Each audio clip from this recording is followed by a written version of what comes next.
বিসমিল্লাহির রহমানির রহিম। সম্মানিত ভিউয়ার্স,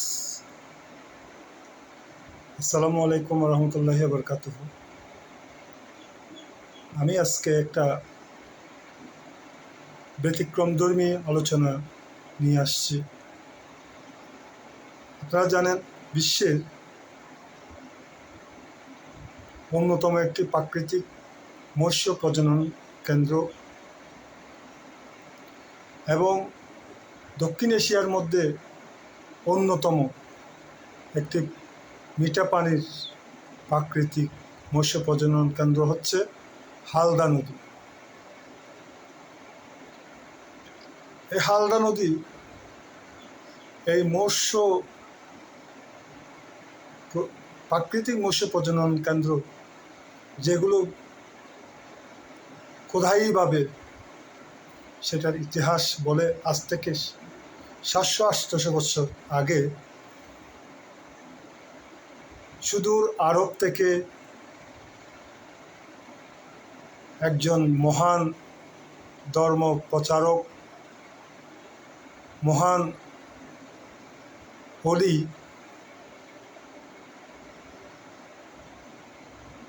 যার নাম হচ্ছে সুলতান বখতিয়ার মাহিসওয়ার। চট্টগ্রামের ইতিহাস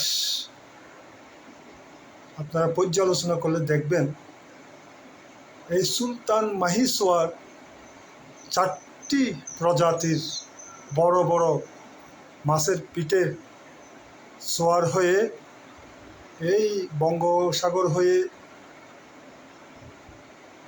কর্ণফুলী মোহনা হয়ে এই হালদা নদীর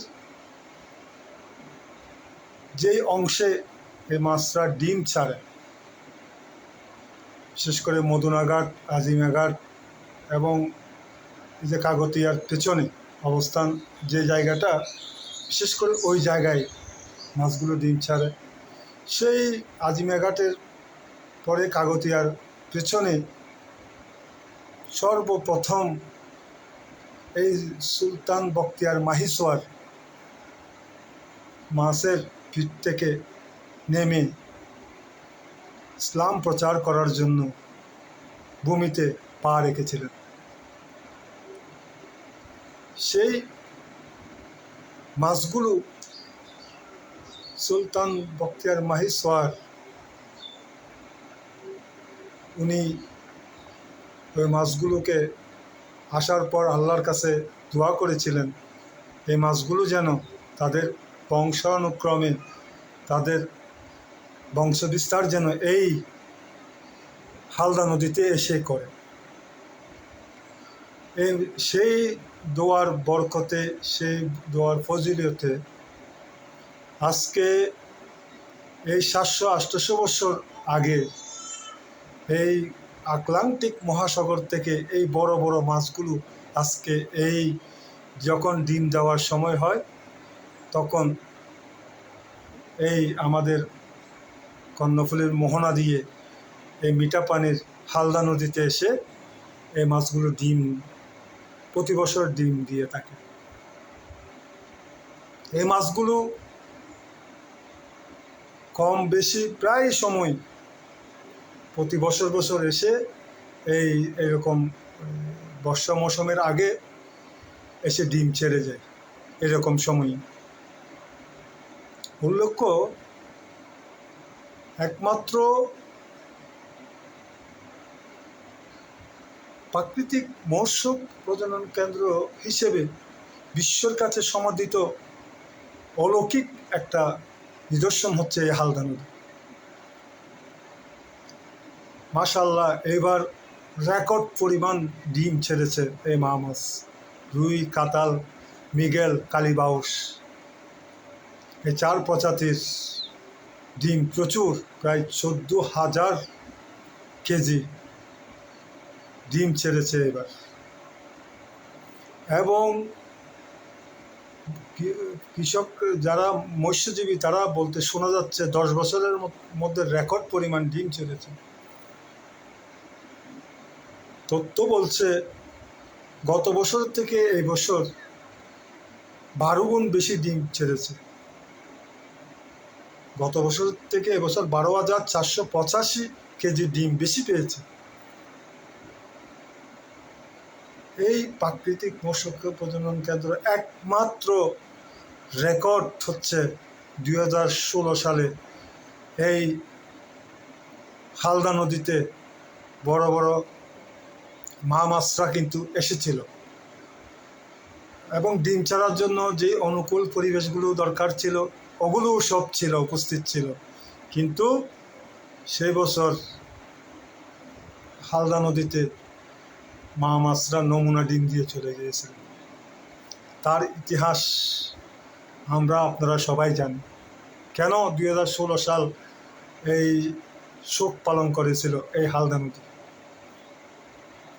এই 2016 সালের এক বছর বাদ দিলে সে বছর 735 কেজি নমুনা ডিম দিয়ে চলে গিয়েছিল।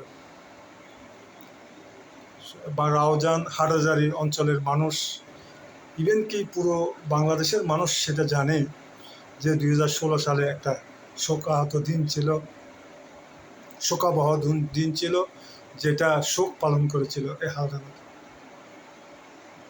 এরপর থেকে টানা এত বছর পুরোদমে ডিম ছেড়ে গিয়েছে।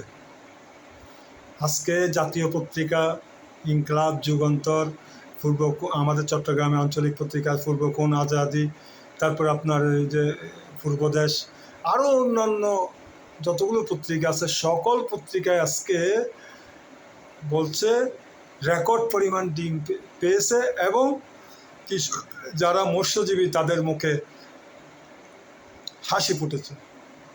এবং চট্টগ্রাম বিশ্ববিদ্যালয়ের হালদা রিসার্চের যে টিম আছে, প্রফেসররা আছেন, ওনারাও বলছে রেকর্ড পরিমাণ ডিম দিয়েছে এবার।